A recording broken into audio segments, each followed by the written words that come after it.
Ya Allah, aku berseru saat melihat keadaan rumah yang berantakan. Sofa berada bukan pada posisinya. Mainan dan perabotan rumah sudah berserakan di atas lantai. Itu baru di ruang tamu. Semakin aku masuk ke dalam, semakin kacau keadaan rumahku itu.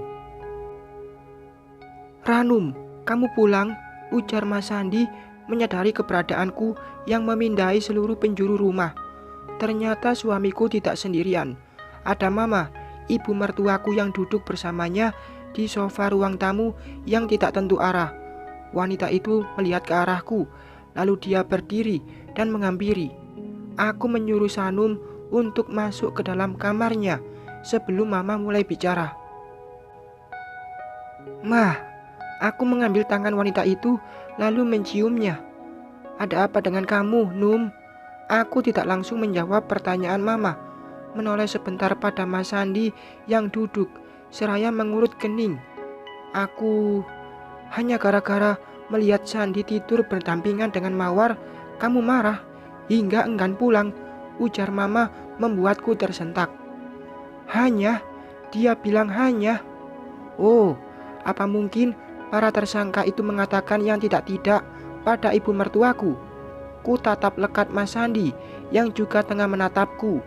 Dia menunduk, mungkin malu dilihat dengan tajam olehku. "Mama bicara sama kamu, Ranum. Lihat Mama dan jawab pertanyaan Mama dengan jujur. Benar, kamu tidak mau lagi mengurus Cahaya?" Apa yang Mama dengar dari Mas Sandi bukanlah cerita yang sebenarnya, Mah. Sebagai seorang wanita, apa Mama akan diam saja dan mengatakan hanya jika melihat suaminya tidur dengan wanita lain tanpa busana? Mama tersentak kaget, matanya hampir loncat yang langsung menoleh pada putranya yang masih menunduk. Aku tidak lagi berucap, berjalan melewati Mama saat suara teriakan terdengar dari dalam kamar mandi yang berada dekat dapur. "Apa mereka mengurung Cahaya? Sandi, benarkah yang dikatakan Ranum?" Tidak aku pedulikan Mama yang mungkin menginterogasi Mas Sandi. Aku lebih mencemaskan Cahaya dibandingkan masalah rumah tanggaku sendiri. Setengah berlari, aku menghampiri kamar mandi, lalu membukanya. "Apa yang kamu lakukan?" ujarku geram ketika melihat Mawar mengguyur kepala Cahaya. "Dah." Cahaya merentangkan tangan ke arahku, seraya berjalan menggunakan lutut. Sedangkan ibu yang melahirkan anak itu, dia berkacak pinggang, kemudian melempar gayung ke bak mandi hingga airnya menciprat ke sembarang arah. "Aku memandikan dia dengan cara seperti itu," kataku. "Lalu harus dengan cara apa? Memohon, bermanis-manis agar dia menurut. Lama, bukannya menurut, dia malah ngelunjak. Ini akibat kamu memanjakan dia. Makanya jadi keras kepala seperti itu. Segede gitu tidak bisa mandi sendiri." Mawar menggerutu, seraya menunjuk-nunjuk Cahaya yang kini sudah berada dalam pelukanku. Bajuku jadi basah karena gadis itu menempel seperti anak kecil yang ketakutan. Suara tangisnya masih terdengar meskipun tidak sekeras tadi. "Apa menurutmu dengan cara memaksa seperti ini bisa membuat dia luluh dan bertekuk lutut padamu?" "Tidak, Mawar, kamu menakutinya. Kamu menyakiti dia. Itu karena kamu selalu mengatakan keburukan aku pada dia. Cahaya jadi takut denganku karena kamu mencuci otaknya." Aku menggelengkan kepala, menolak tuduhan dia. Justru dengan caranya memperlakukan Cahaya, membuat anak itu semakin enggan diurus oleh ibunya sendiri. Mawar keluar dari kamar mandi, seraya terus mengomel, menyalahkan aku dan Cahaya. Dia tidak sadar diri, kenapa putrinya lebih dekat denganku dibandingkan dirinya. Seperginya Mawar, aku membujuk Cahaya untuk mandi seorang diri. Dia tidak seperti yang dikatakan Mawar. Cahaya paham, dia tahu bagaimana caranya mandi, mengurus tubuhnya. Tapi harus dengan bahasa halus kita menyuruhnya, bukan dengan paksaan. "Dah, jangan pergi lagi. Ayah jangan ditinggalin," ujar Cahaya saat aku hendak keluar dari kamar mandi. "Ayah, Tadi Bunda jemput adik, Nak. Kalau tidak dijemput, kasihan adik, tidak bisa pulang. Sekarang kakak ayah mandi dulu ya. Nanti main lagi sama adik. Cahaya mengangguk. Dia mulai melucuti pakaiannya dan menaruhnya ke ember. Aku pun keluar, hendak mengganti pakaian yang sudah basah di bagian depannya. Saat hendak ke kamar, aku melihat Mama tengah berbicara pada dua sejoli yang tadi kepergok melakukan dosa olehku. Mereka tidak ada yang berani menjawab. Keduanya menunduk, tidak bersungut-sungut seperti saat bicara denganku tadi. Niat hati ingin pulang untuk mengambil pakaian, tapi keadaannya sekarang malah semakin tidak memungkinkan untuk pergi lagi. Mama, ada Mama yang pastinya akan menentang keputusanku itu. Num, sini. Mama melambaikan tangan saat melihatku hanya berdiri. Ranum, ganti baju dulu, Ma. Basah, kataku. Langsung menaiki anak tangga. Cahaya mana? Aku membalikkan badan, melihat pada wanita mantan istri suamiku yang baru saja bertanya. Mandi. Kenapa? Baru tahu jika Cahaya bisa mandi sendiri. Katanya ibunya. Kok masalah kecil gitu aja tidak tahu, ucapku seraya berlalu. Bisa kulihat dari ujung mata, wajah itu memerah, tidak suka. Lalu, salahku di mana? Memang benar begitu, kan? Setelah berganti pakaian, aku duduk merenung di pinggir ranjang. Ku pejamkan mata, mengusir bayangan menyakitkan antara suamiku dengan mantan istrinya. Namun, semakin aku menepis bayangan itu, semakin nyata pula menari dalam angan. Dadaku sakit, air mataku keluar tanpa apa-apa. Ku genggam erat spray yang aku duduki, lalu berdiri dan menariknya dengan sekuat tenaga. Selimut, spray, hingga sarung bantal aku lepaskan dari tempatnya. Aku menggulung kain-kain yang menjadi saksi pelepasan dua makhluk tidak beradab itu, lalu melemparnya ke sudut ruangan. Ranum, jangan jelaskan apapun. Aku tidak ingin mendengar apapun darimu, Mas. Mas Sandi menutup pintu, lalu menguncinya dari dalam. Dia berjalan pelan, menghampiri aku yang bersandar pada tembok dekat jendela kaca. Maaf, telah membuatmu kecewa. Tapi percayalah, aku tidak pernah membagi hati dengan dia. Aku tersenyum miring mendengar perkataan ngaco pria itu. Tidak mungkin tidak membagi hati, kalau penampakannya pun seperti itu. Tadi, kepalaku teramat sakit dan pusing. Aku kira yang datang ke kamar membelai rambutku itu kamu, Num. Aku tidak tahu, itu Mawar. Dan semuanya omong kosong. Tidak mungkin tidak sadar, tidak mungkin tidak melihat sepanjang permainan itu, Mas. Sumpah demi Tuhan, Ranum, aku tidak tahu. Sampai akhirnya kamu masuk dan melihat semuanya, ujar Mas Sandi mencoba mendekatiku. Aku menghindar, tidak sudi disentuh oleh pria itu. Percayalah, Num, aku dijebak oleh Mawar. Dijebak atau tidak sadar? Tanyaku menatapnya tajam. Tidak sadar dijebak, Num. Kamu sadar Mawar masuk ke kamar ini? Sadar, Num. Tidak, bukan sadar. Maksudku tidak sadar, Ranum. Aku menyunggingkan senyum mengejek ke arahnya. Perkataan yang keluar dari bibir Mas Sandi tidak seperti yang ada dalam hatinya. Jawabannya tidak konsisten. Jujur lebih baik, Mas. Mungkin aku akan mempertimbangkan jika kamu berani untuk berkata jujur. Aku melirik dia, yang kini wajahnya terlihat semakin memucat. Mas Sandi tidak lagi mendekatiku. Dia berjalan menuju tempat tidur, lalu duduk di ujungnya. Seperti dia, aku pun duduk di sofa yang ada di bawah jendela kaca.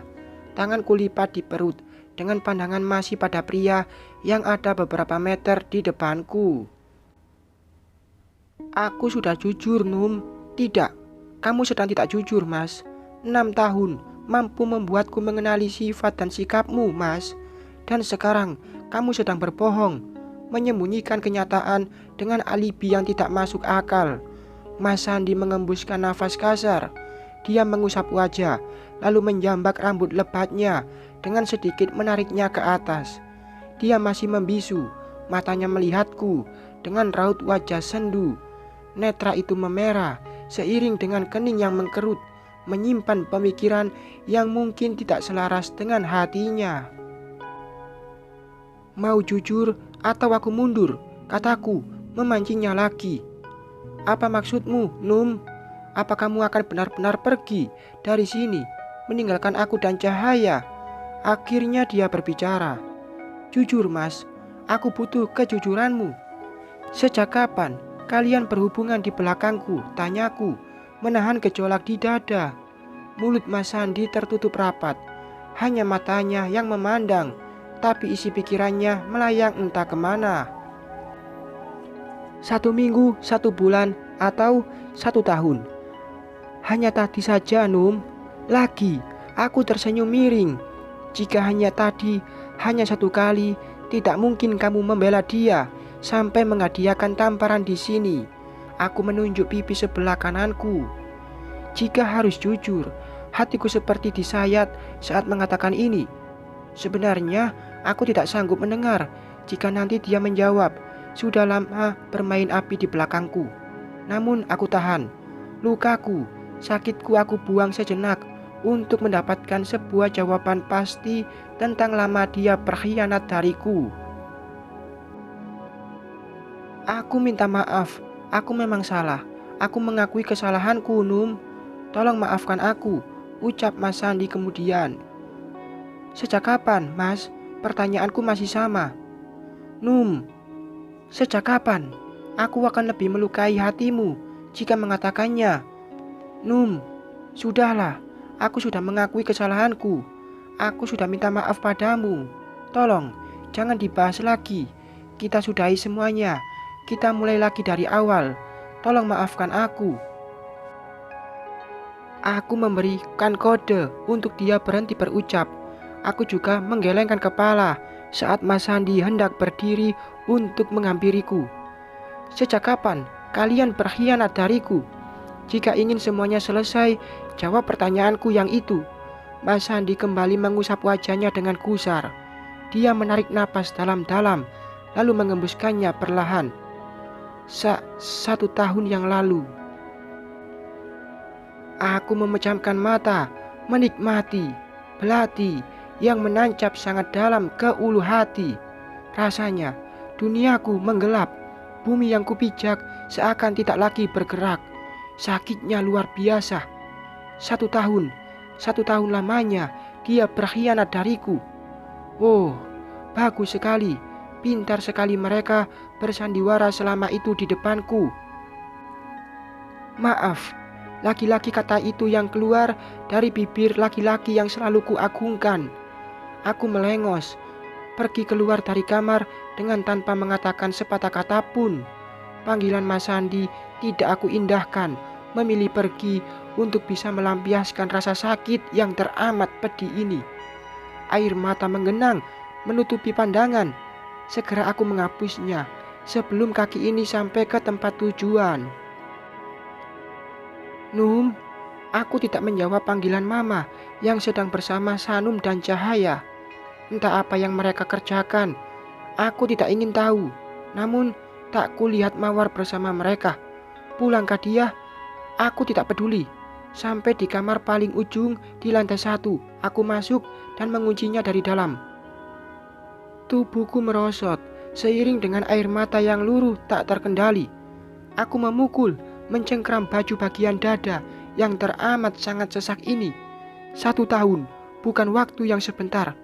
1 tahun aku dibohongi oleh orang yang paling aku percaya. Di mana letak kekuranganku sebagai seorang istri dan ibu hingga dia tega melakukan ini padaku? Aku memutar ingatan pada momen-momen 1 tahun ke belakang. Tidak ada yang mencurigakan. Mereka begitu pandai merangkai kata, mengukir canda di depanku, hingga aku tidak sama sekali mencurigai hubungan mereka. Bodoh, mungkin itu kata yang tepat untukku, yang menganggap semuanya baik-baik saja. Aku pun selalu membuka pintu lebar-lebar jika Mawar datang ke rumah ini. Cahaya, anak itu selalu jadi alasan, dan aku justru merasa senang dengan kehadiran wanita itu. Pikirku, Mawar sudah mulai bisa berdamai dengan kenyataan bahwa putrinya istimewa. Harapanku juga besar, menginginkan Mawar dekat dengan Cahaya agar aku bisa berbagi tugas dengannya. Sayangnya, harapanku terlalu tinggi. Kenyataan menyadarkan aku jika kedatangan dia bukan hanya untuk putrinya, melainkan pada ayahnya yang masih saling memiliki rasa pada diri masing-masing. Sakit, aku memeluk lutut, menelungkupkan wajah di sana. Tangis yang kuredam nyatanya tak mampu kutahan. Aku terseduh, mengeluarkan sakit yang teramat pedih di dalam dada. Ranum, ini Mama, Nak. Bisa buka pintunya? Aku menggelengkan kepala tanpa bicara. Hanya air mata yang keluar tanpa ingin membuka pintu untuk mertuaku itu. Mungkin suara tangisku sudah terdengar keluar hingga membuat Mama mendatangiku kemari. Ranum, buka dulu. Mama mau bicara. Lagi, Mama mengetuk pintu seraya memintaku mengizinkan dia masuk. Aku masih pada pendirianku. Ingin sekali menyendiri menikmati kesakitan ini. Maafkan Sandi, Num. Sebagai seorang ibu dan wanita, Mama pun kecewa pada dia. Buka pintunya, sayang. Izinkan Mama masuk untuk memelukmu. Liri, suara Mama terdengar bergetar dari balik pintu. Apakah dia merasakan apa yang aku rasakan? Atau hanya ingin sekedar menenangkanku saja? Aku tidak sanggup untuk memperlihatkan keadaan ini pada orang lain. Biarkan aku sendiri hingga sesak ini mereda. Tubuhku semakin lemah. Kini aku meringkuk, masih di bawah pintu, yang di luar sana ada wanita tengah menungguku memberikan izin untuk masuk. Tangisku semakin pelan, air mataku sudah mulai menghilang. Namun sakit itu masih tertanam dan mungkin tidak akan pernah hilang. Ranum, bangkit Num. Aku bergumam pada diri sendiri. Kamu hanya punya dua pilihan, melupakan atau meninggalkan, kataku lagi, masih dengan luka yang sama. Bersambung.